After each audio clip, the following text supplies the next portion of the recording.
أعوذ بالله من الشيطان الرجيم بسم الله الرحمن الرحيم وكأين من نبي قاتل معه ربيون كثير فما وهنوا لما أصابهم في سبيل الله وما ضعفوا وما استكانوا والله يحب الصابرين وما كان قولهم إلا أن قالوا ربنا اغفر لنا ذنوبنا وإسرافنا في أمرنا وثبت أقدامنا وانصرنا على القوم الكافرين فآتاهم الله ثواب الدنيا وحسن ثواب الآخرة والله يحب المحسنين.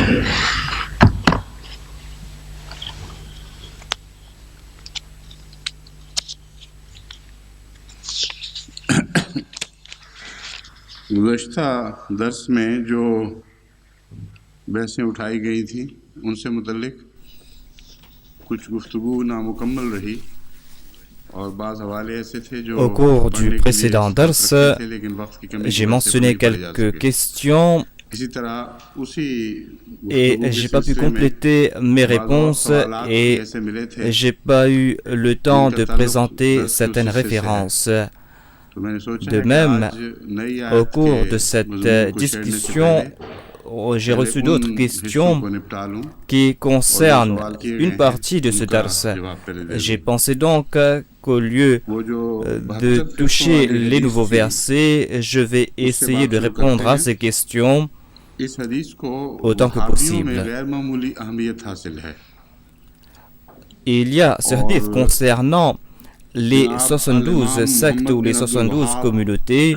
Ce hadith est très important auprès des Wahhabites et Al-Imam Abdul Wahhab, dans son livre Siratul Rasulullah sallallahu alayhi wa sallam, à la page 12 et 13, c'est un livre qui a été publié au Caire.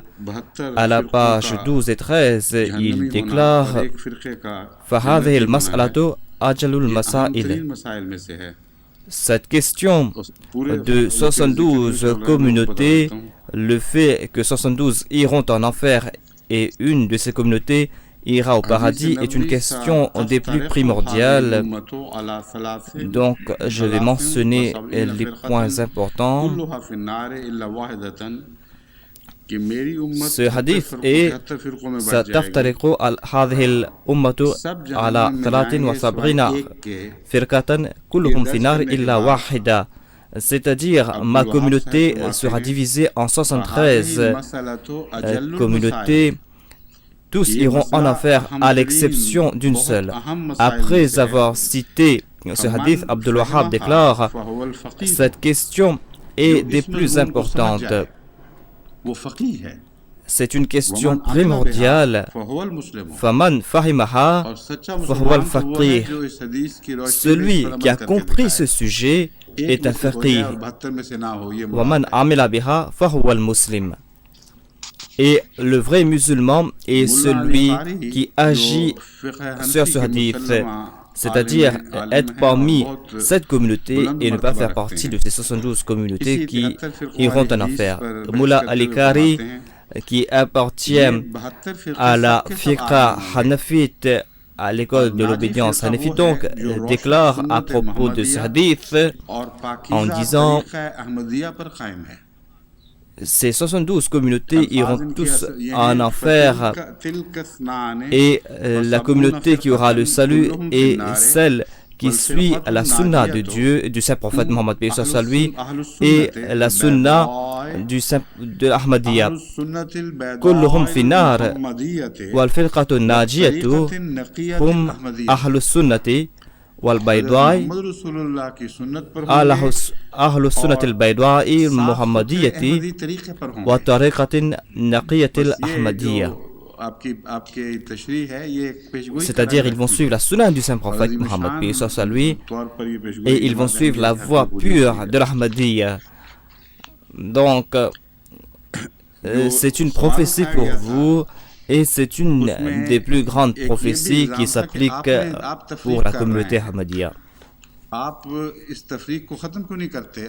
La question qui avait été posée, il y avait aussi cette allégation que vous êtes en train de diviser l'islam.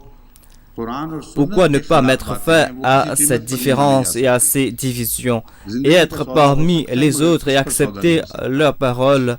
J'ai déclaré que on ne va pas accepter les choses qui vont à l'encontre au Saint-Coran et à la Sunna. On peut vendre sa vie, mais on ne va pas accepter ce point de vue. Et j'ai prouvé du Saint-Coran que le Messie, alayhi salam, est décédé et nous ne pouvons pas vendre notre foi pour une autre croyance. Ensuite, est-ce que c'est la Jamaat Ahmadiyya qui a divisé les communautés? Une réponse, j'ai déjà donnée, et je vais mentionner un autre point à ce propos, c'est-à-dire que ce n'est pas la Jamaat Ahmadiyya qui a divisé la Ummah, et ce n'est pas la Jamaat Ahmadiyya qui a émis ces fatwas de kufr ou d'incroyance. Regardez ces autres communautés et vous allez voir leurs fatwas de kufr les uns à l'encontre des autres, et ces fatwas sont si sévères, et l'on comprend ce sujet, c'est-à-dire vous les considérez comme unis alors qu'ils sont divisés. Ces fatwas sont si graves que les fatwas qui sont émis contre la Jamaat Ahmadiyya sont beaucoup plus faibles. Il y a certains fatwas qui ont été mentionnés et je vais en faire mention afin que le monsieur puisse comprendre que ce n'est pas la Jamaat Ahmadiyya qui a pris le devant pour diviser la Ummah islamique. Mais c'est apparemment en raison de la Jamaat Ahmadiyya qu'ils sont unis, sinon il n'y avait pas de possibilité qu'ils allaient s'unir. Étudiez l'histoire de l'islam et vous n'allez pas voir un seul jour où toutes les communautés étaient réunies à propos d'une seule question, et ce fut qu'en 1974, quand ils se sont tous unis à l'encontre de la Jamaat Ahmadiyya, ils ont changé l'histoire de l'islam. Je vais présenter certains exemples de leurs fatwas. Ces fatwas sont si sévères que je ne pourrai pas mentionner ces paroles. À propos des Deoband, les Brilvi ont émis des fatwas, et cela ne concerne pas la Jamaat Ahmadiyya ici. Cela concerne les Wahhabis et les Deoband. Il est dit que ces Wahhabis, dans leurs adorations et dans leurs œuvres,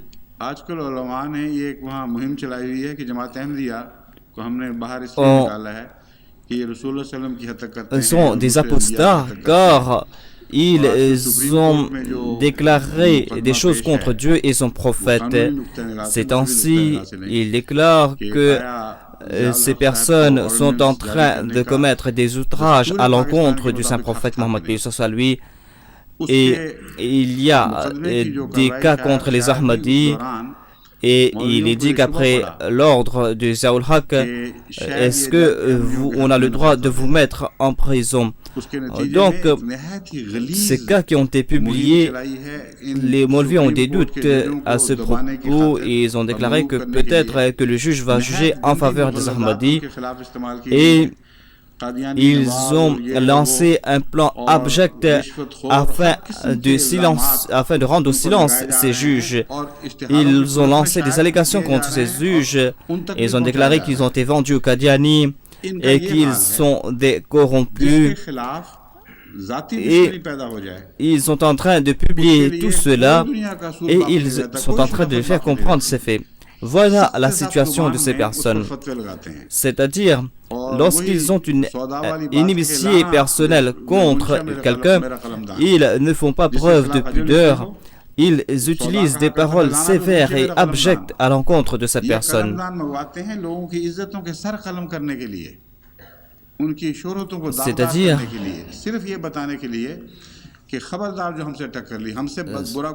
ils Ils utilisent leurs plumes afin d'avilir les gens, afin de les faire comprendre. Attention, attention, ne vous opposez pas à nous, car il n'y a pas plus méchant que moi.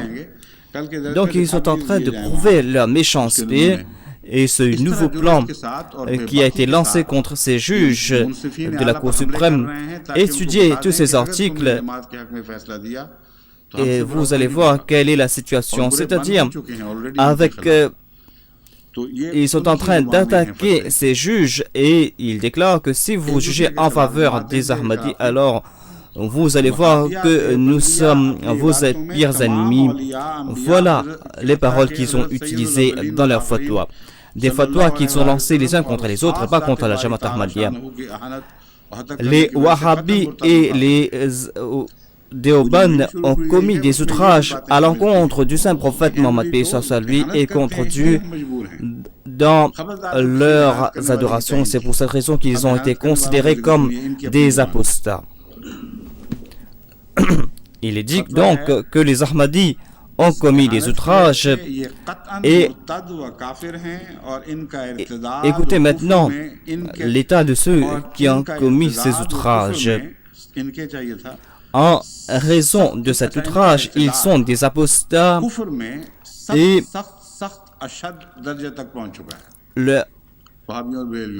leur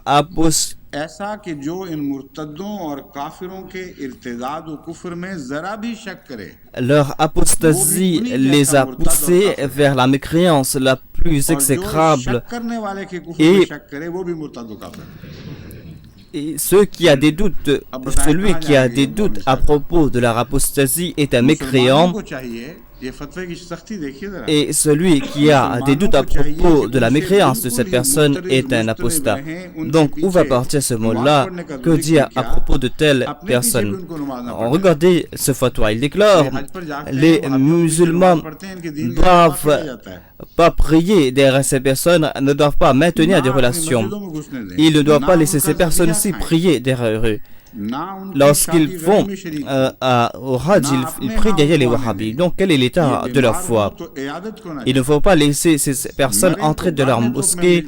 Ils ne doivent pas consommer la chair des animaux qui ont été immolés par ces personnes. Ils doivent se marier avec ces personnes. Si ces personnes sont malades, on ne doit pas les visiter. Et s'ils décèdent, ils ne doivent pas présenter leurs condoléances. Donc, on doit se départir de toute relation avec ces personnes. Donc, les Wahhabis et les Deoband sont des mécréants. Et celui qui ne le considère pas comme un kafir est un kafir lui-même. Et ici, il y a cette partie qui concerne le divorce. Il déclare que celui qui ne considère pas comme kafir est un kafir et sa femme sera divorcée de lui et ses enfants seront comme ceci et ses enfants ne vont pas recevoir une part de leur héritage. Bon nombre d'ulémas, ce ne sont pas des personnes ordinaires ici, mais ce sont des ulémas. C'est Sayyid Jamaat Ali Shah Saheb. Sa Jamaat est établie dans beaucoup de régions du monde, même en Occident. Et sa fatwa s'applique à ces personnes, c'est-à-dire que si vous avez des doutes à propos de la mécréance des Wahhabites, alors vous serez un mécréant vous-même. Et la base de sa fatwa est que ces personnes ont commis des outrages contre Dieu et contre le prophète Mohammed sallallahu alayhi wa sallam. Ensuite, un autre mullah a signé ce papier. Il y a un autre mullah qui a signé cela. Et il y a d'autres muftis aussi qui ont signé ces papiers. Ensuite, il est clair que ce ne sont pas les mullahs du Pakistan qui ont émis ces fatwas, mais il y a des mollahs de Bukhara, de l'Afghanistan, de Caire. Donc, tous les ulémas de Koufa, de Bagdad, tous les ulémas de la Sunna ont émis ce même décret, ce même fatwa. Donc, c'est M. Mohamed Ibrahim Baripouri qui a cité cela. Et cela a été publié à Lucknow. Il n'y a pas l'année de la publication, mais cette publication a été publiée à Lucknow. Il y a d'innombrables fatwas, je vais ne citer que quelques-uns, car je ne vais pas citer la fatwa, je veux tout simplement vous faire comprendre de quel acabit sont les mollahs. Ces personnes se battent en raison de leur égocentrisme. Ils ne se battent pas pour la cause de Dieu. Et tous ces fatwas qu'ils ont lancés les uns contre les autres, malgré ces fatwas mutuels, ils se sont liés et ils se sont ligués contre les Ahmadis. Les Deoband, Maulana Janab Hussain, c'est un grand alim Deoband et aucun Deoband n'ose le contredire. Il déclare donc à propos de ces fatwas, toutes ces fatwas et toutes ces malédictions des Brelvis vont retourner sur eux et vont se transformer en châtiment. Et en raison de ces malédictions, ils vont perdre leur foi et ils seront humiliés. Ils ont déclaré que peut-être que les autres vont se repentir. Certains vont avoir peur. Et s'il ne s'est pas repenti, il a déclaré « Asseyez-vous tranquillement ». Quand ils vont perdre leur vie, ils vont perdre aussi leur foi. Ils n'auront plus de foi avec le dernier souffle qu'ils vont respirer. Ils vont comprendre qu'ils ont tout perdu. Ils déclarent en ce moment, ils vont comprendre que les anges vont déclarer au saint prophète Mohammed, lui, Inaka ma tadri ma asabaka, c'est-à-dire au prophète d'Allah, tu ne sais pas qu'est-ce qu'ils ont fait après toi. Le saint prophète Mohammed, paix soit lui, va qualifier les Brelvis de Dajjal et il va les considérer comme plus pires que des chiens. Ils vont arriver jusqu'à là-bas. Le concept du paradis et de l'enfer est des plus farfelus. Ils vont déclarer que ces personnes vont perdre leur foi, mais ils vont arriver tout près du saint prophète Mohammed, paix soit lui. Et tout comme ces mots-là poussent les chiens, il faut déclarer le saint prophète Mohammed, paix soit lui. Regardez la position qu'ils accordent au saint prophète Mohammed, paix soit lui. Ils ont déclaré que le saint prophète va repousser ces personnes et il va déclarer soyez maudits et soyez maudits.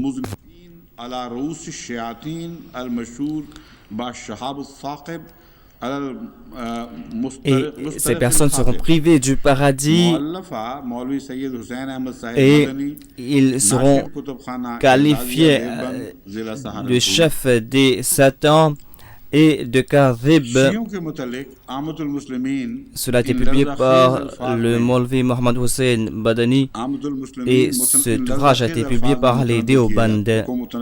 À propos des chiites, quel est le concept des autres musulmans?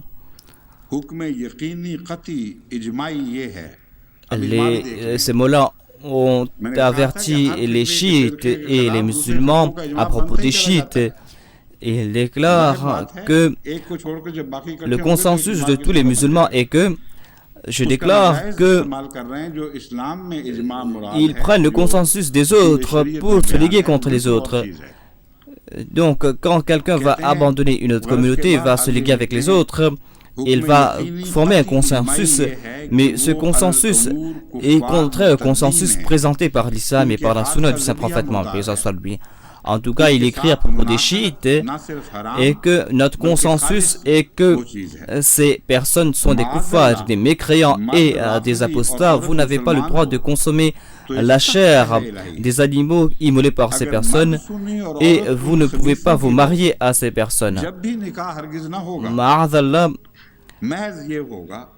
ces personnes vont recevoir le cours divin. Si l'homme est sunni et l'autre, la femme est chiite, il n'y aura pas de nikah. Ce sera seulement de l'adultère et l'enfant sera d'un enfant adultérin. Et l'enfant ne va pas hériter des biens de son père, même si l'enfant est sunni. En tout cas, ce fils ou cet enfant n'aura pas de père. Et puisqu'il n'a pas de père, alors même si l'enfant est sunni, il ne recevra pas de part d'héritage. Et il n'aura pas non plus le droit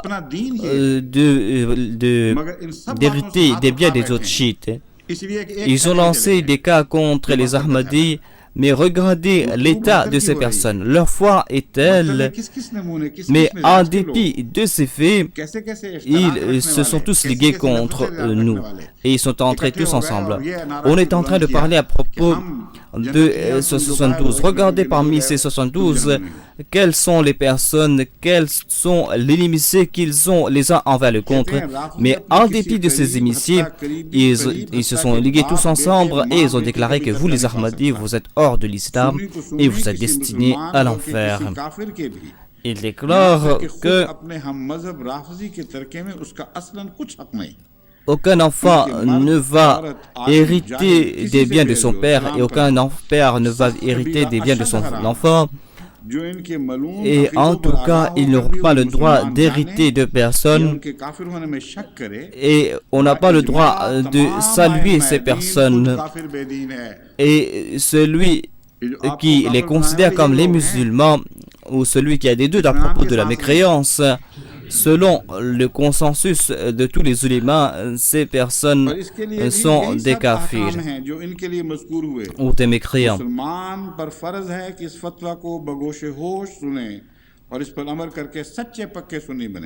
Donc, les ordres qui a été donné est que les musulmans doivent écouter ces fatwas et doivent agir à ce propos. C'est un fatwa lancé par Maulana Shah et qui a été publié dans un magazine à Lahore, publié par Alam Press à Lahore. आजकल के रवाफिज तो अमूमन ज़रूरियात दीन के मुनकर और क़त्ल मुर्तद हैं, उनके मर्द या औरत का किसी से निकाह हो सकता ही नहीं. Le Mufti Azam de Hind a déclaré que les chiites sont des apostats et les wahhabis, les qadianis et les autres sont tous des apostats. Celui qui va se marier avec ces personnes, qu'ils soient des hommes ou des animaux, regardez l'état de leur esprit. Sa sainteté est en train de citer un vers d'un poème, c'est-à-dire ils n'ont même pas laissé de côté les animaux. Ils ont déclaré que leur nikah est nul et non avenu. Il y a une parole qu'ils aiment utiliser que je ne peux citer, et là on comprend leur qualité. Ils aiment présenter cette parole. Il déclare qu'il sera les fils et les fils de telle ou telle personne. À propos des Ahl Hadith, écoutez la fatwa des Brelvi qui a été publiée dans le Darul Ifta. Sa sainteté est en train de citer la référence de ces fatwas. Il déclare que les wahhabis, selon tous les ulémas, sont des kafirs, et celui qui ne les considère pas comme kafirs ou celui qui a des doutes à propos de la mécréance est un mécréant. On ne peut pas prier de ces personnes. On n'a pas le droit de consommer la chair des animaux immolés par ces personnes. Leurs épouses n'ont pas le droit de maintenir des relations avec ces personnes et on n'a pas le droit de consommer la nourriture présentée par ces personnes. Il y a le fatwa de Maulana Mufti Mahmoud. Ces suivants sont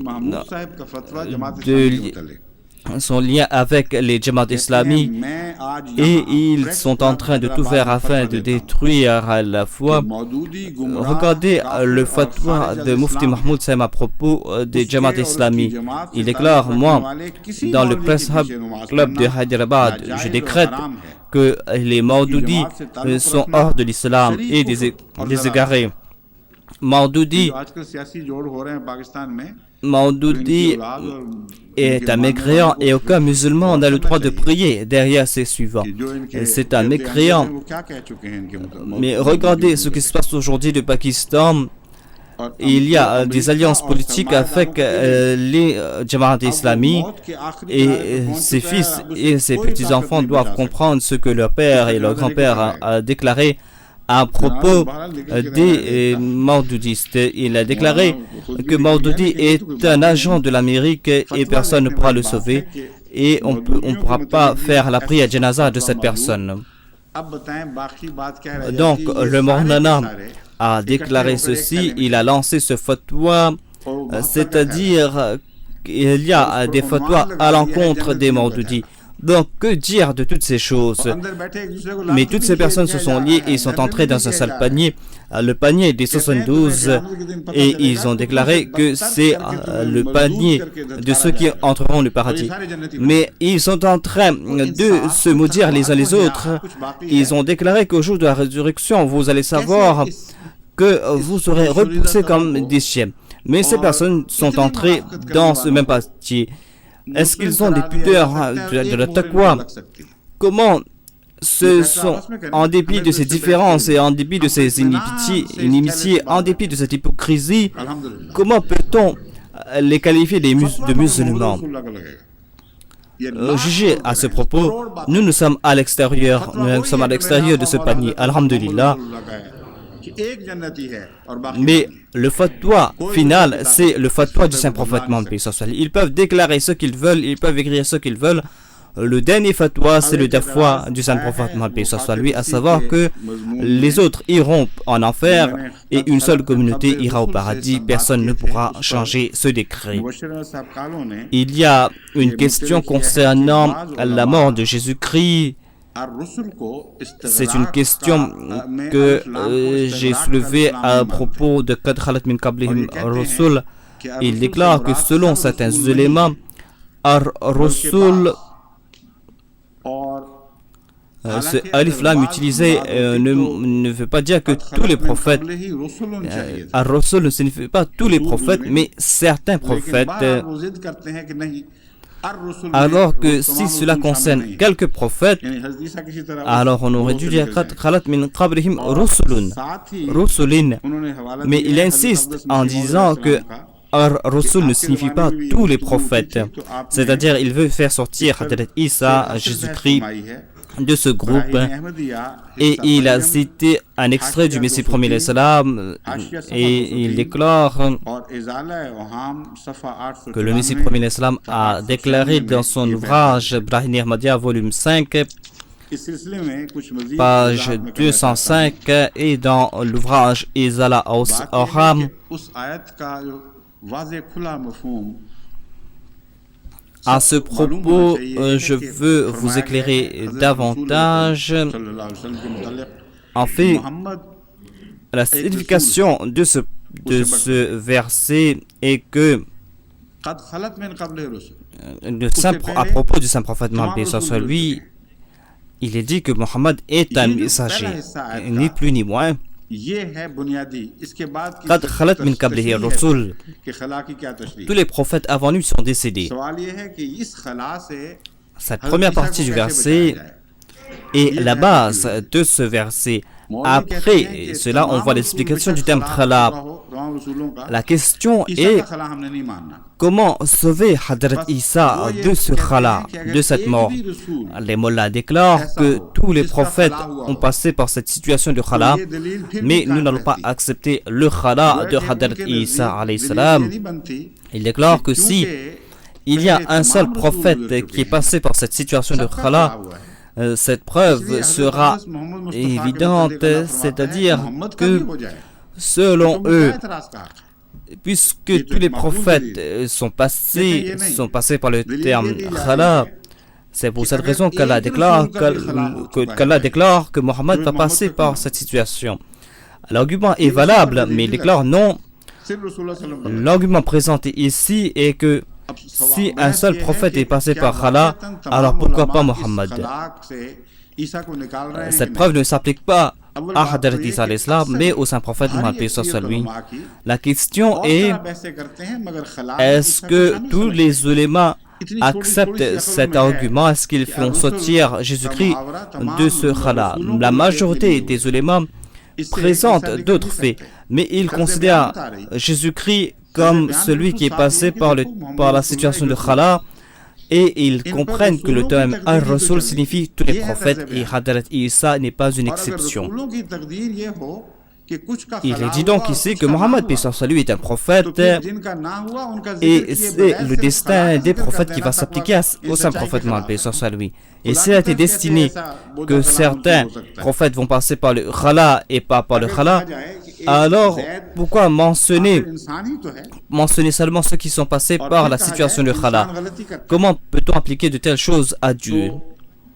S'il est dit que Jean est un être humain et qu'il est dit que l'homme commet des fautes, des erreurs, et si on met de côté ces personnes qui ne commettent pas d'erreur, alors ce sera une injustice envers Jean. Donc, s'il est dit que Jean est un être humain et qu'il commet des fautes, cela veut dire que s'il y a d'autres personnes ne commettent pas des fautes et que on considère que Zayd ou Jean commet des fautes en raison de quelques-uns commet des fautes, alors ce sera une injustice contre cette personne. Ici, ils sont en train de commettre cette injustice contre le saint prophète Mohammed, soit lui. L'argument de Dieu est invalable. Dieu va déclarer que Mohammed est un prophète, il va passer par la même situation des prophètes. Mais tous les prophètes ne sont pas morts, certains sont vivants. Et ils ont fait sortir Jésus-Christ. Ils ont fait sortir Jésus-Christ de ce groupe.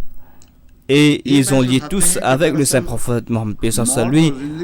L'argument est ignoble et cet argument est loin de la taqwa. Ils disent que ce n'est pas une question de mort ou de vie. La question est est-ce qu'ils avaient le droit de rejeter leur foi ou pas. Et il est déclaré ici que si un seul prophète est mort, alors Mohammed va mourir, alors vous n'avez pas le droit de vous apostasier. Quand Hadrat Abu Bakr a cité ce verset, pourquoi les compagnons du saint prophète n'ont pas compris ce sujet qui est compris par les mollahs? Et ce sont eux qui, après le saint prophète Mohammed, lui, sont en tête de liste. Pourquoi ces compagnons n'ont pas compris? Et pourquoi est-ce qu'ils n'ont pas rejeté l'argument de Hadrat Abu Bakr? Ils vont déclarer que ce n'est pas une question de mort, mais si tous les prophètes ne sont pas morts, s'il n'y avait pas eu le khala de tous les prophètes, alors d'autres auront déclaré: Abu Bakr, quelle est la conclusion que tu es en train de tirer? Tu dis que Ar-Rasul veut dire tous les prophètes. Il y a bon nombre de prophètes qui ne sont pas morts. Donc pourquoi le saint prophète doit mourir? Voilà, l'argument d'Abu Bakr est que si un seul prophète n'est pas mort, alors c'était le droit de Mohammed de ne pas mourir. Et l'argument des mollahs est que si un seul prophète n'est pas mort, alors c'est Jésus-Christ qui doit mourir et pas le saint prophète Mohammed lui. Donc regardez leur foi et regardez la taqwa de ces personnes. Examinez notre foi et la foi de ces personnes. mais ils peuvent faire ce qu'ils veulent, mais ils ne vont pas pouvoir se sauver. Je vais présenter leur traduction. La traduction sera que Mohammed est un prophète. Si un seul prophète est décédé avant lui, alors certainement le prophète Mohammed doit mourir. Voilà leur traduction donc. Et regardez l'autre verset. Mal Masih ibn Maryam ila Rasoul qad khalat min qablihi rusul. Jésus-Christ aussi était un prophète. Si avant Jésus-Christ un prophète doit mourir, alors Jésus-Christ aussi doit mourir. Donc, l'exemple que j'ai donné s'applique ici. Donc, ce hadith va s'appliquer et ces personnes ne pourront pas sortir d'entre ces deux versets. Et ces deux versets ont anéanti les arguments de ces personnes. Ils ne pourront pas s'échapper, ils ne pourront pas dire et sortir de ces deux versets en disant que Jésus-Christ est vivant. Ces histoires sont des histoires saugrenues. Cela veut tout simplement dire que ces personnes n'ont pas d'amour pour le saint prophète Mohammed, paix soit lui. Leur foi est liée avec la vie de Jésus-Christ. Ils n'ont pas d'autre foi à part ces personnes. Ils détournent l'essence des versets du Saint-Coran, ils détournent l'essence de la langue arabe et ils ne comprennent pas l'usage de l'arabe et ils veulent faire tout afin de sauver Jésus-Christ, mais ils ne peuvent pas s'échapper de ces deux versets et du décret lancé par ces deux versets. Donc, il y a une longue discussion à propos de la grammaire. Je vais laisser de côté ces arguments car bon nombre de personnes ne vont pas comprendre ces arguments. Il y a une autre personne qui a posé une question, à savoir que je crois que c'est un ami chiite et il est clair que vous avez cité cet argument que Hadrat Ali est Dieu. C'est une référence. Cette référence se trouve dans Tazkiratus Aïma et il est clair à ce propos de cette référence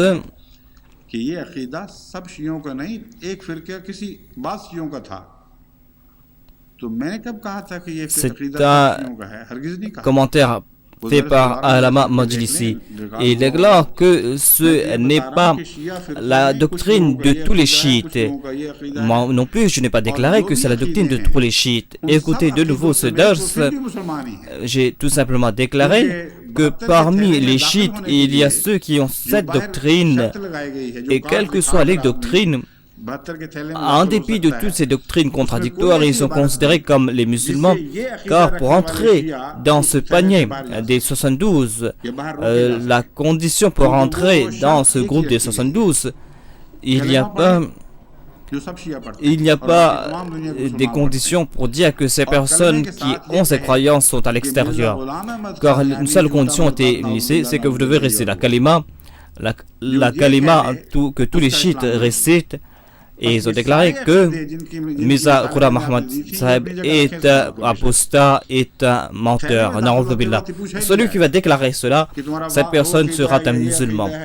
Donc, en dépit de toutes ces doctrines sont là, mais pour entrer dans ce groupe, on ne va pas demander si vous avez telle ou telle doctrine, si vous adorez Dieu ou pas, ou quels sont vos concepts à propos de la califat. Donc, ils laissent de côté toutes ces différences et ils vont demander, est-ce que vous lisez la kalima? Oui, je lis la kalima. Quel est votre point de vue à propos de Mirza Sahib? Il est un menteur. Alors, entrez. Donc, toutes ces croyances, ils vont partir avec toute la croyance.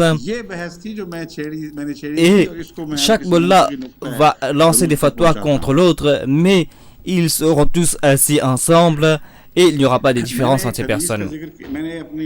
Voilà la question que je l'ai soulevée et voilà ce que je voulais vous faire comprendre. J'ai tiré une conclusion à propos du saint prophète Mohammed, paix soit lui, c'est-à-dire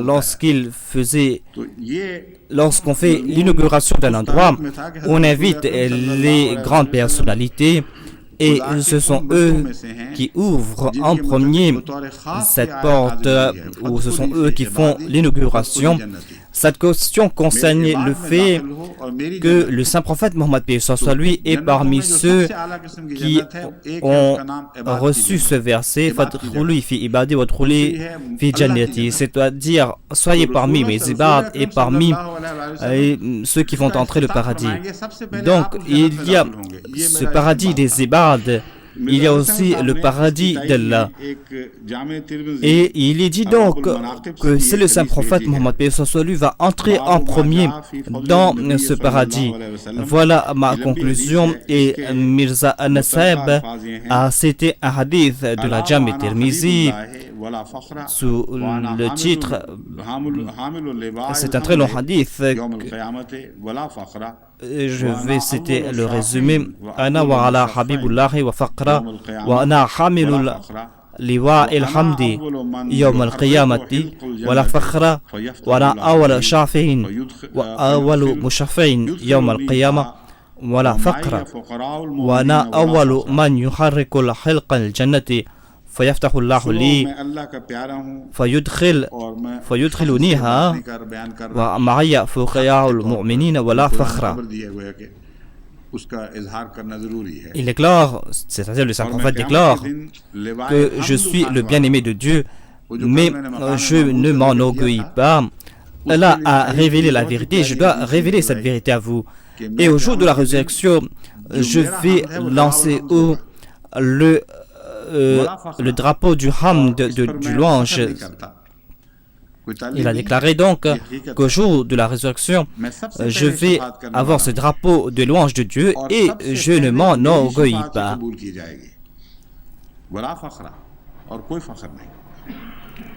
Je suis le premier par qui vous aurez votre intercession. Voilà, faqra, et je ne m'enorgueillis pas. Je serai le premier à ouvrir la porte du paradis, et Dieu va ouvrir le paradis pour moi, et je vais entrer en premier, et avec moi il y aura ces fuqara, ces musulmans humbles, et je ne m'enorgueillis pas.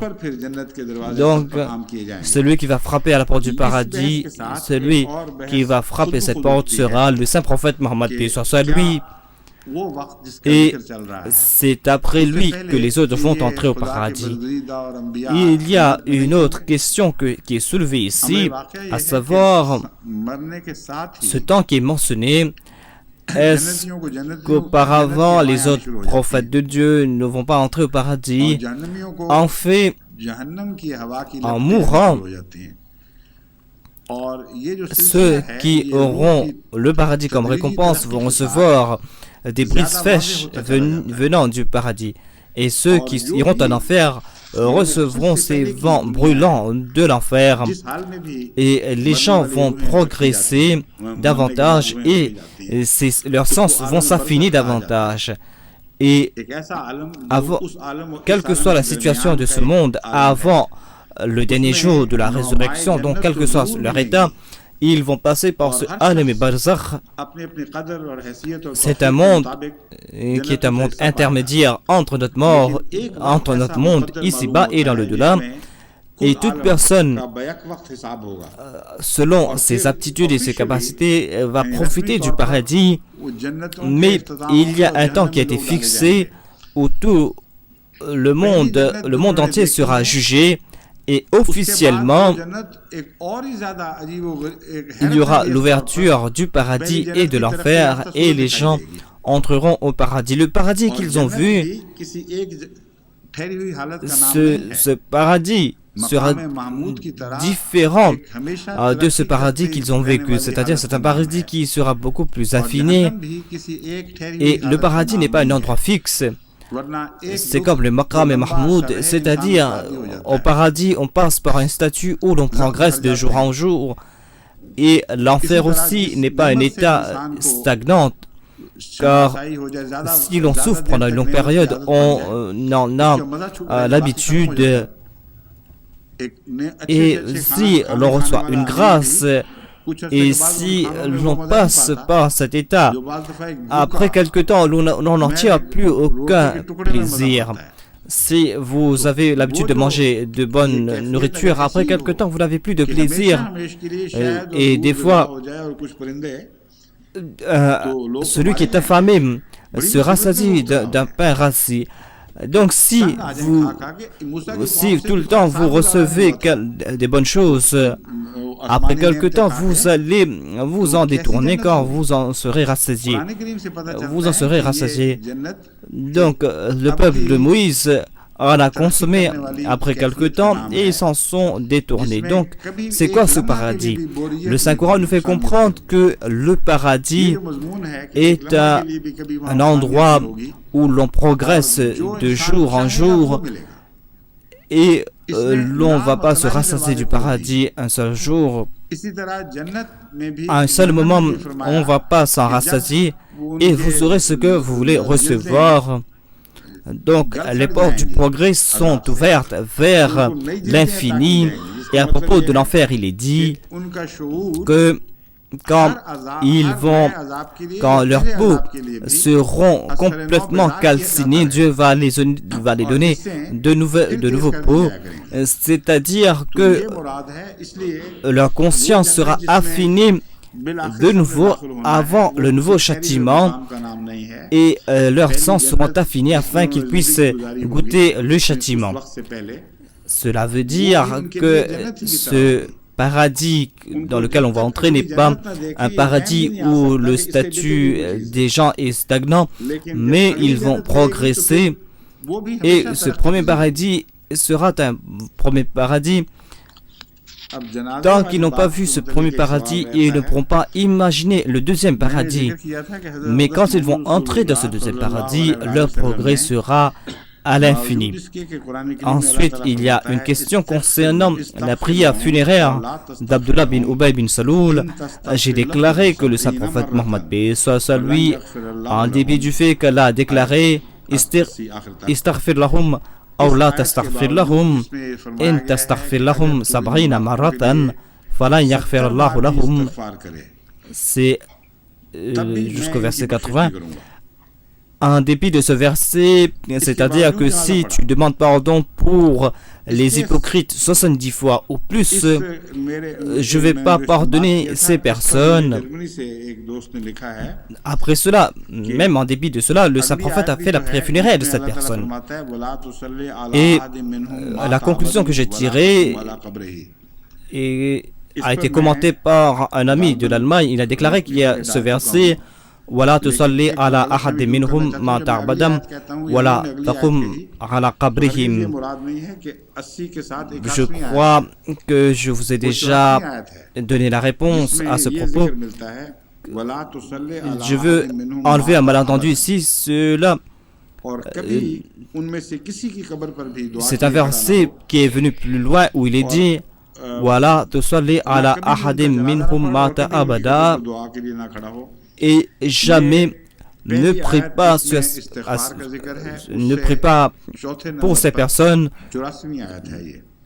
ne fais pas la prière funéraire de ces personnes et ne prie pas pour ces personnes sur leur tombe. Ce verset qui a été révélé à propos de l'istighfar est beaucoup plus loin. Et ce deuxième verset est cité 4 versets plus loin. Donc cette personne croit que tous ces versets ont été révélés ensemble. Et si tous ces versets avaient été révélés ensemble, le saint prophète n'aurait pas fait la prière funéraire de ces personnes. J'ai déclaré que ces versets n'ont pas été révélés ensemble.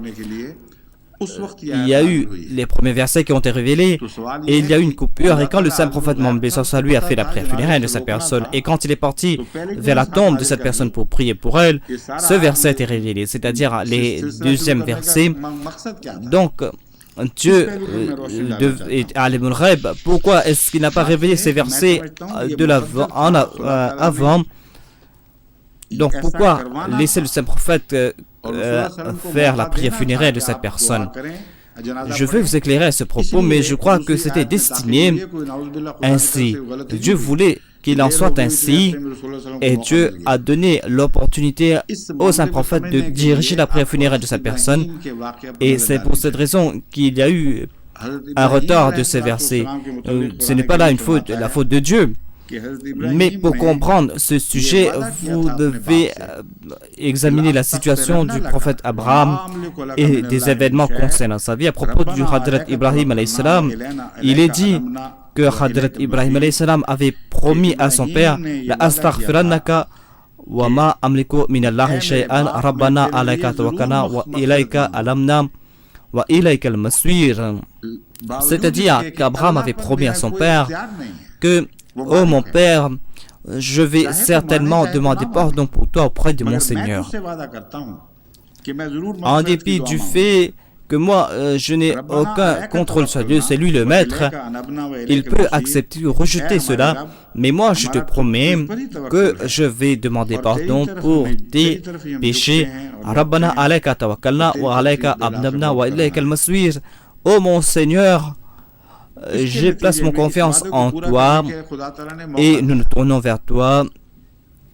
Et c'est en fin de compte, nous allons retourner vers toi. Dieu a donné l'opportunité à Hadrat Ibrahim alayhi salam de compléter sa promesse, c'est-à-dire de prier pour son père. Et le Saint-Coran déclare que Hadrat Ibrahim alayhi salam a fait cette prière Rabbir firli abi innahu kana min ad-du'alin, c'est-à-dire oh mon Seigneur, pardonne-moi. Innahu kana min ad-du'alin, je sais qu'il était parmi les égarés, pardonne mon père donc. Waghfir li abi, pardonne mon père. Innahu kana min ad-du'alin, je sais qu'il était parmi les égarés, mais il n'est pas interdit de te demander pardon pour ses péchés. Wala tukhzini yawma yub'athun. Et afin de présenter son désarroi, il a cité cela. Il a déclaré « Oh Allah, au jour de la résurrection, ne mets pas parmi les humiliés. » C'est-à-dire, je suis le fils de qui? Lui qui était le champion de l'unicité de son père. D'un côté, son père ira en enfer comme le chef des idolâtres, et c'est pour cette raison que je t'en demande pardon. Ensuite, elle déclare وَمَا كَانَ إِسْتِغْفَارُ إِبْرَاهِيمَ إِلَّا عَلَى مَوْعِدَةٍ وَعَدَهُ. C'est-à-dire, l'istighfar de Hadrat Ibrahim était basé sur cette promesse qu'il avait faite à son père. Donc, Dieu respecte les promesses de ses bien-aimés, et dans certains cas, il accepte l'espoir de ses serviteurs. Et certainement, le saint prophète avait ce désir en son fort intérieur. C'est-à-dire que je vais demander pardon pour ses péchés en dépit de ses erreurs. Il avait fait cette promesse en son fort intérieur, et c'est pour cette raison que Dieu a divisé ces versets en deux parties. Dieu a déclaré au début que même s'il demande pardon pour le péché, ils ne seront point pardonnés. Tout cela afin de prouver les qualités sublimes du saint prophète Mohammed sur lui. Ensuite, le saint prophète a décrété finalement, et jamais le saint prophète de nouveau a prié ou a dirigé la prière funéraire d'un hypocrite.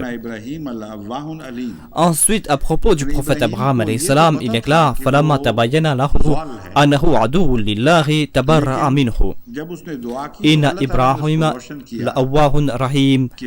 C'est-à-dire, Abraham savait qu'il était parmi les égarés, mais quand il a prié, Allah lui a éclairé, c'est-à-dire qu'il est parmi les ennemis de Dieu.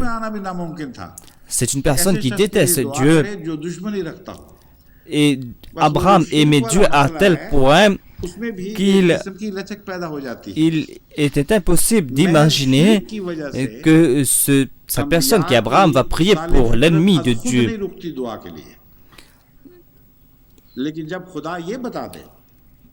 Ces personnes n'ont pas été maudites par Dieu en raison de leur polythéisme.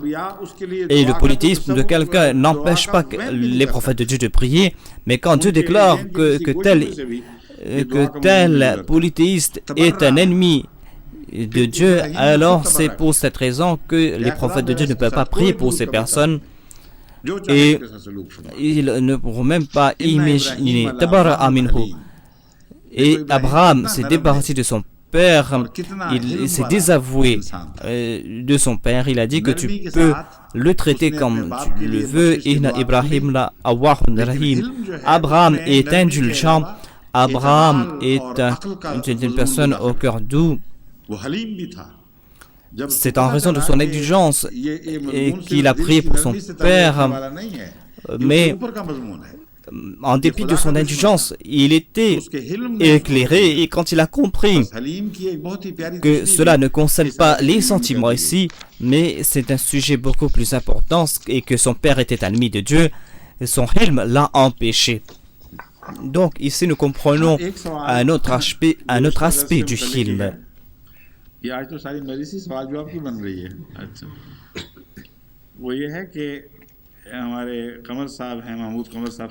y a une question concernant un dars précédent. Je crois qu'au cours de ce dars, je ne fais que répondre à des questions. Il y a M. Mahmoud Kamar Sahib de Faisalabad qui écrit dans un de vos dars, vous avez déclaré qu'un prophète doit être un être humain, car tous les prophètes, tous les messagers sont des prophètes. Ma question est que dans la sourate Al-Hajj, Allah déclare Allahu yastafi min al-malaikati wa rusulan wa min al-nas inna Allaha samiun basir. C'est-à-dire, Allah choisit de parmi les anges et de parmi les êtres humains des messagers. Inna Allaha samiun basir. Allah est certainement celui qui écoute les prières et celui qui voit tout. Donc ce verset rejette ce point de vue qu'un Rasoul doit être un être humain. En fait, le terme Rasoul est un terme technique et Rasoul veut dire celui qui porte les messages. Quand Dieu a déclaré que les anges sont des Rasouls, cela veut dire qu'ils sont pas des prophètes, mais des messagers. Et quand cela s'applique à un prophète humain, vous allez voir le terme Nabi et Rasoul. Jamais vous n'allez voir le terme Nabi pour un ange. Le terme Rasoul est beaucoup plus vaste et couvre ces deux types de messagers. Rasoul veut dire celui qui donne un message, et cela veut dire aussi que les anges font partie des messagers. Mais quand le terme Rasoul est utilisé pour un être humain, c'est le terme Nabi qui s'applique pour cette personne. Et le terme Nabi et le terme Rasoul nous font comprendre que ce messager est un être humain. Et nous faisons cette prière où il est dit Kulun amana billahi wa malaikati wa kutubihi wa rusulihi la nufarriqu bayna ahadin min rusuli wa qalu sami'na wa ta'na ghufranaka rabbana wa ilaykal masir. Kulluhum amana billahi wa malaikatihi wa kutubihi wa rusuli. Tous les croyants croient en Allah, en ses anges et en ses livres et en ses prophètes, en ses messagers. Si Rasoul peuvent s'appliquer aux anges, alors pourquoi Dieu a mentionné les anges séparément des Rasouls, des prophètes? Donc Dieu nous a fait comprendre que ces Rasouls que nous sommes en train de mentionner ici, dans ce cas, ces Rasouls ne concernent pas les anges, mais concernent les êtres humains.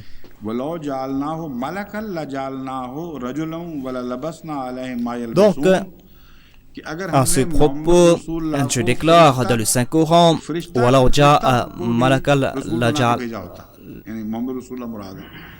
il est dit donc dans ce verset que si nous voulions envoyer des anges comme messagers, comme Nabi, c'est-à-dire si nous allions envoyer le prophète comme ange, si c'est un ange que nous voulions envoyer, alors en ce qui vous concerne, vous allez le considérer comme un être humain. Et cet ange va vous transmettre ce message en tant qu'être humain. Et ce Rasoul donc que nous recevons de la part de Dieu, ce prophète qui vit parmi nous, qui nous donne le message et qui passe par des souffrances, ces Rasouls ne sont pas des anges mais des êtres humains. Ensuite, dans ce verset qu'il a cité, si il lit le verset au complet et dans son contexte, il va voir la réponse à sa question.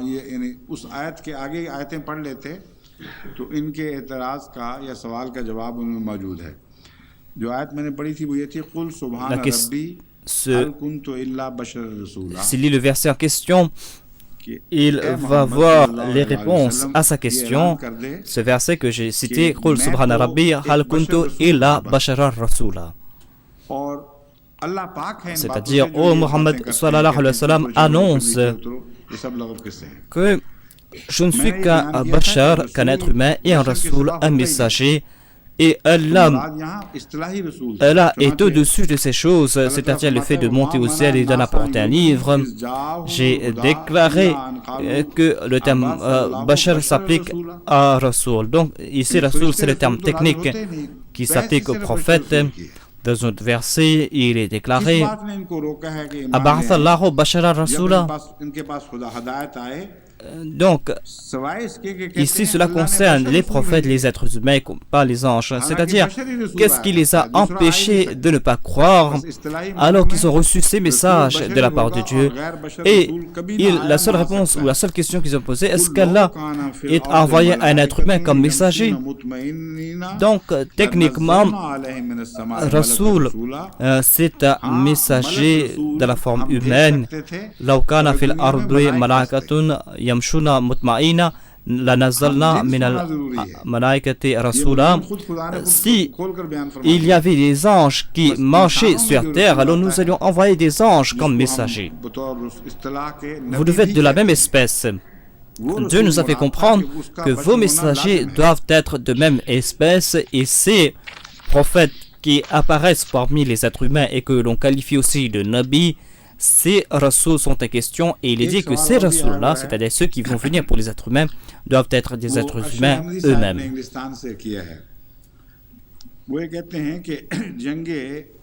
Il y a une autre question qui est posée par M. Arshad Ahmadi du Royaume-Uni. Il déclare qu'au cours de la bataille d'Uhud, ou avant la bataille d'Uhud, le saint prophète Mohammed lui avait vu dans une vision le martyre de certaines personnes, et il avait vu la souffrance qu'il allait endurer,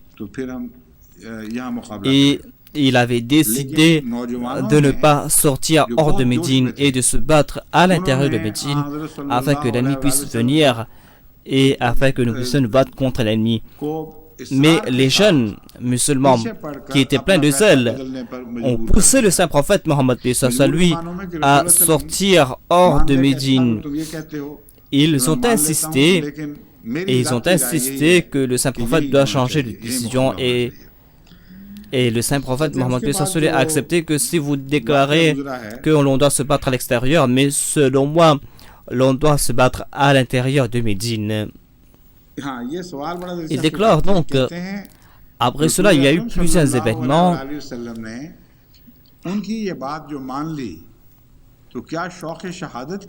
Sa question est intéressante. Il déclare que le saint prophète Mohammed lui a accepté la déclaration. Est-ce qu'il a accepté cela afin de mourir en martyr, ou donc il n'y a pas de lien entre le fait que le saint prophète voulait tomber en martyr et cette décision. Le saint prophète Mohammed lui a compris qu'il valait mieux se battre à l'intérieur de Médine. C'était la décision la plus acceptable, mais le fait que le saint prophète est sorti sur le champ de bataille d'Uhud nous a fait comprendre quelque chose de nouveau. C'est-à-dire que quand le saint prophète a décrété quelque chose, on ne doit pas discuter avec lui Et cela va aller à l'encontre de vos avantages que d'insister et de forcer le prophète à prendre une autre décision. Voilà la leçon que l'on doit tirer s'il y a une leçon à tirer ici. Donc, les décisions du saint prophète Mohammed étaient connues. En dépit de ces faits, les autres ont insisté et le saint prophète a accepté leur décision. Il a décidé de les suivre. Cette deuxième décision va à l'encontre de la première décision et Dieu voulait les faire comprendre que votre décision est inexacte et c'était la décision du saint prophète Mohammed soit lui qui était la meilleure. Donc, les souffrances qu'ils ont endurées nous a fait comprendre que le saint prophète voulait prendre des sacrifices des musulmans et voulait les faire comprendre que le point de vue du saint prophète Mohammed est toujours le meilleur. Et si vous allez à l'encontre de ce point de vue, vous allez subir des pertes. Donc, je vais consacrer le temps restant à ce verset que j'ai cité au tout début du dars. Ce verset est le verset 147 de la sourate Al-Imran.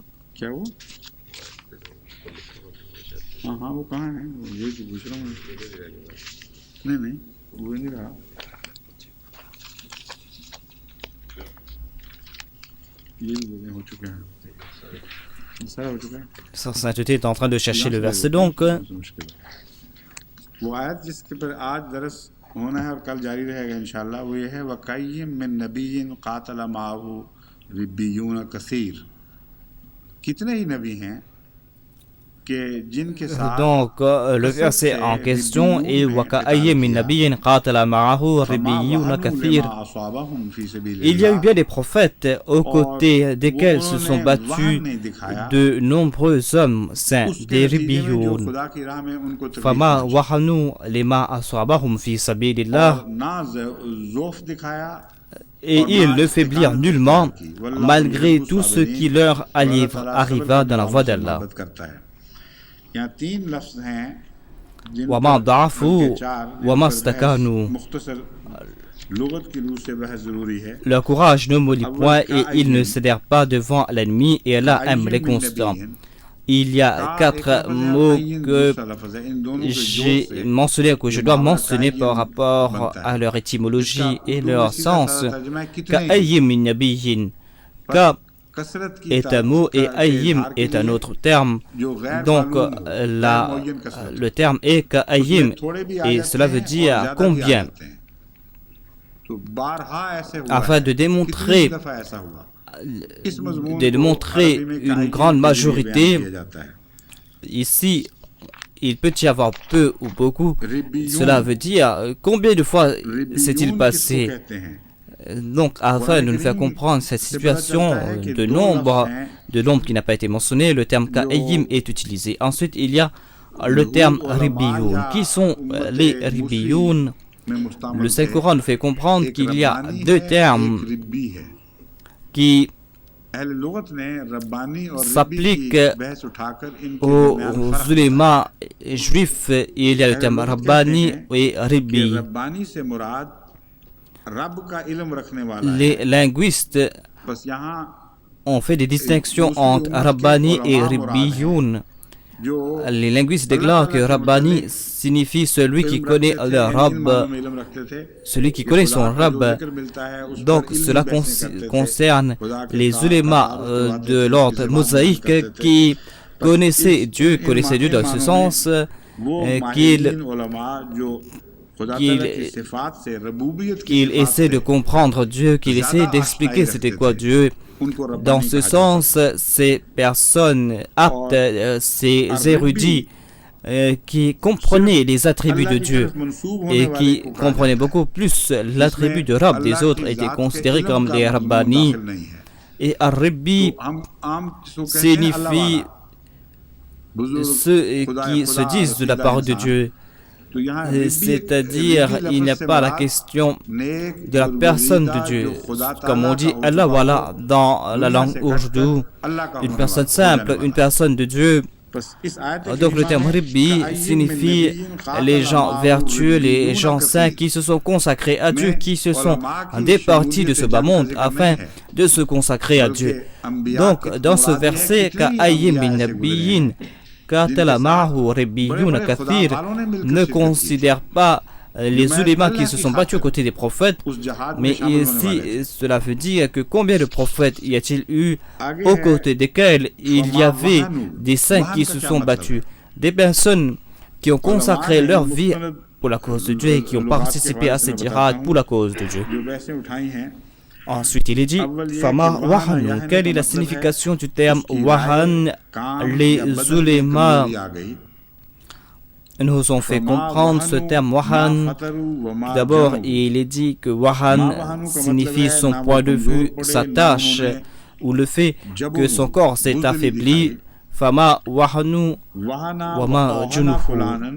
Wama wahanu, c'est-à-dire que ces personnes ne se sont pas affaiblies et qui n'ont pas démontré de la courtise. Wahana adwafahu, c'est-à-dire le fait d'affaiblir quelqu'un d'autre. Al-wahanu wal-wahinatu adwafu. Wahina signifie la faiblesse. Rajulun mawhunun, un homme faible. Et la bacha inahu, et qui n'a point de force, qui n'a point de capacité. Al-wahnanatu al-kasla adil amala tamaman, c'est-à-dire ces femmes qui perdent leur temps et qui n'arrivent pas à rien faire, ces femmes qui sont faibles et qui n'arrivent pas à rien faire et qui sont alitées. Le Saint-Coran, dans le Saint-Coran, la déclare Hamalatu umhu wahnan ala wahnin. Sa mère l'a porté de faiblesse en faiblesse, de wahan en wahan, et wa jahdan ala jahdin. Hamalatu wahnan ala wahnin signifie que sa mère l'a porté de faiblesse en faiblesse et elle est passée par des souffrances. Les Arabes déclarent que l'oiseau a tawahana, c'est-à-dire cela veut dire les oiseaux qui consomment des charognes, c'est-à-dire les oiseaux charogneurs, et qui, après avoir consommé de la chair, n'arrivent plus à s'envoler. Donc, l'on comprend de ces usages que le terme wahan signifie les faiblesses internes. Les faiblesses internes qui ne viennent pas de l'extérieur, mais qui naissent à l'intérieur. Des faiblesses qui nous privent de nos tâches. Donc, voilà ce que signifie le terme wahnoum, c'est-à-dire que ces personnes n'étaient pas victimes des faiblesses internes et ces faiblesses internes ne les ont point empêchés d'accomplir le djihad. Alama Arazi déclare wahan signifie cette faiblesse qui s'applique au cœur, alors que cette faiblesse peut aussi s'appliquer à la faiblesse générale. Et istiqanat signifie cette humilité ou cette désuétude. J'ai déclaré moi que wahan signifie la faiblesse, tout comme il est dit dans la prière de Hadrat Zakaria dans la sourate Maryam, versets 3 à 5. Dhikra rahmati rabbaka abdahu Zakaria. Dhikru rahmati rabbika abdahu Zakaria. Ceci est un récit de la miséricorde de ton Seigneur envers son serviteur Zacharie. Donc en s'adressant au saint prophète, Dieu a déclaré que c'est le serviteur le serviteur de ton Seigneur. C'est un point subtil. Et on sait que le saint prophète Mohammed, paix soit sur lui, n'a pas eu de fils.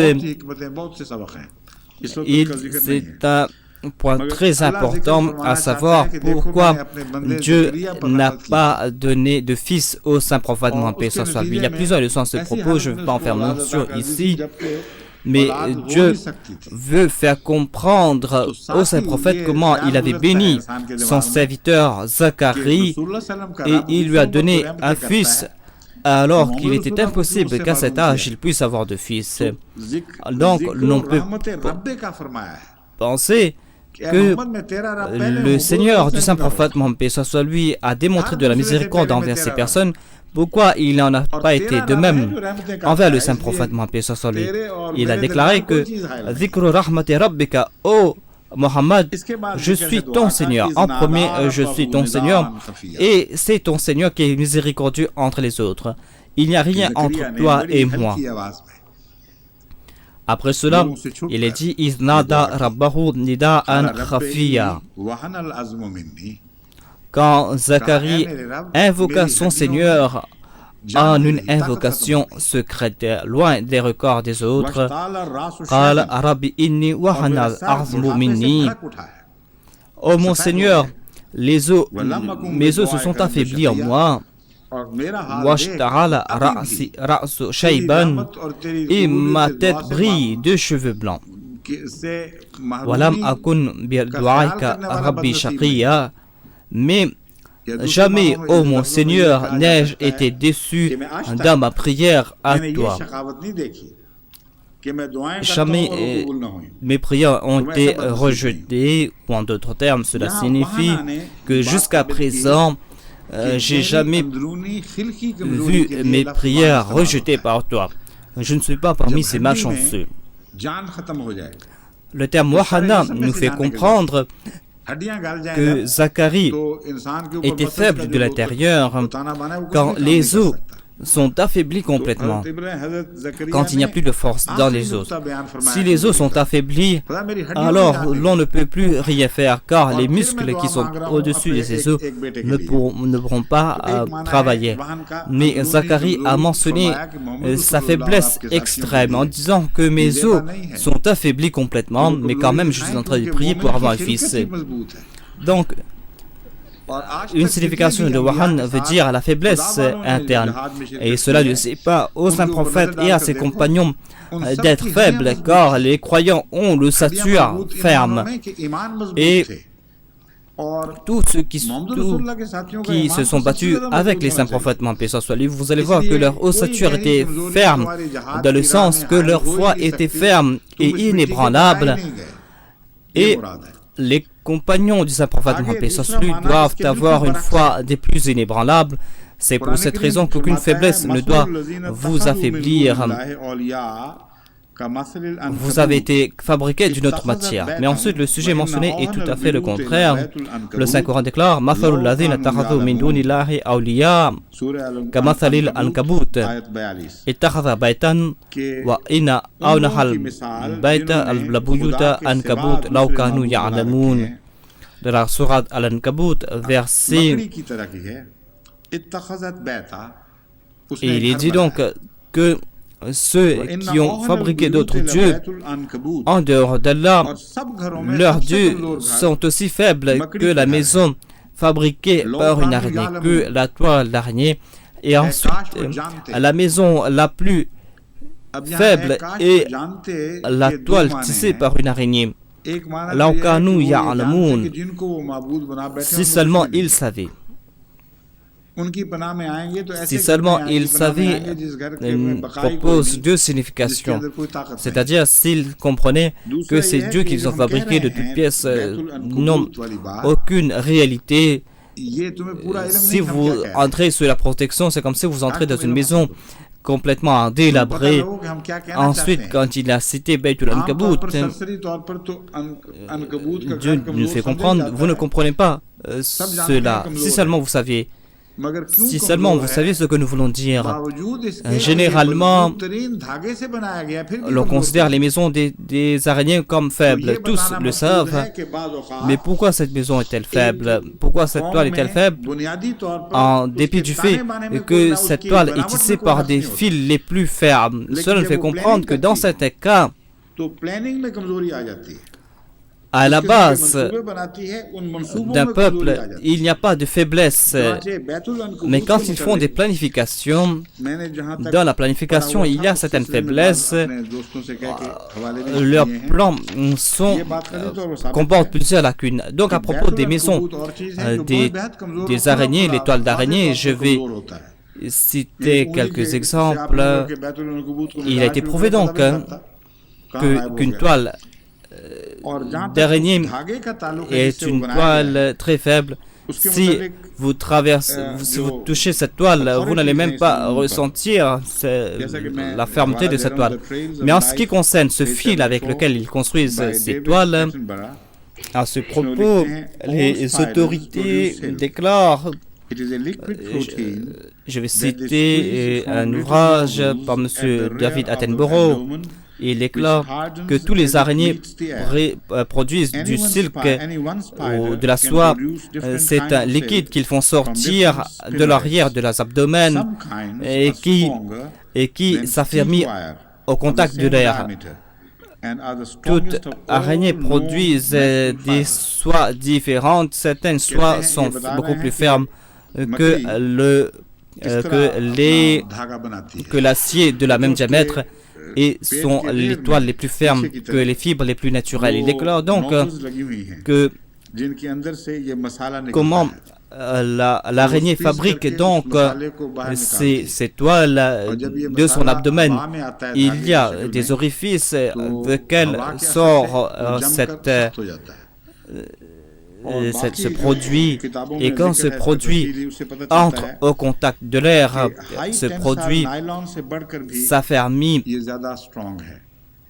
Et il a mentionné les détails, donc il déclare que ce fil est beaucoup plus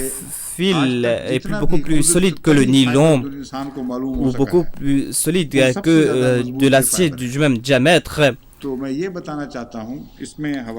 Et jusqu'à présent, de toutes les fibres naturelles, c'est le fibre de l'araignée qui est le plus fort. Donc, si vous êtes intéressé à ce propos, lisez l'encyclopédie des insectes par M. Christophe O'Toole, 1986. Et la deuxième référence est A Guide to Spiders of Britain. A Guide to Spiders of Britain and Northern Europe par M. Dick Jones en 1983. Ensuite, il y a une autre référence. Spiders, les araignées. L'auteur est Ralph Whitlock, publié par le Priory Press du Sussex au Royaume-Uni. En tout cas, il y a d'autres ouvrages. C'est un sujet très intéressant. C'est-à-dire, il est dit dans ces ouvrages que la toile d'araignée, par rapport à ce fibre, par rapport à cette matière, est la matière la plus solide. Et quand ils tissent l'araignée, cette toile est faible. Et cette maison, c'est-à-dire cette toile, tombe sur ses proies. Et c'est-à-dire en dépit du fait que ce fibre est fort, il y a certaines faiblesses dans sa maison. Pas en raison d'une erreur, mais il y avait un but, et le but est que quand une proie tombe sur cette toile, la toile tombe sur cette maison et la toile enferme la proie. À propos des croyants, il est dit qu'il n'y a pas cette question de Wahan. Quand leur foi est ferme à la base et qu'il n'y a pas de force beaucoup plus ferme que cela, mais quand ils font des plans, ils ne doivent pas faire des plans comme les maisons d'araignées. C'est-à-dire que quand vous attrapez votre proie, votre maison se détruit. Si vous attrapez quelqu'un dans ce piège, le piège doit être en place et le plan doit être toujours solide. Donc l'on fait comprendre qu'avant le saint prophète Mohammed paix soit sur lui, avec tous ces prophètes, il y avait des ribis et ils possédaient ces qualités, c'est-à-dire ils n'étaient pas faibles physiquement et leur plan aussi n'était pas faible et leur matière première aussi n'était pas faible. Je crois qu'il ne reste plus beaucoup de temps. Ensuite, le deuxième terme est ضعف. ضعف يضعف ضعفا وضعفا. La racine est la même. وضعف يضعف ضعفة وضعفية, c'est-à-dire être fort ou le contraire de fort. Le terme ضعف signifie faiblesse. Tous les linguistes déclarent que c'est le contraire de qawi, c'est-à-dire le contraire de fort, et cela veut aussi dire faiblesse d'esprit aussi. Tout comme Hadrat Imam Raghib déclare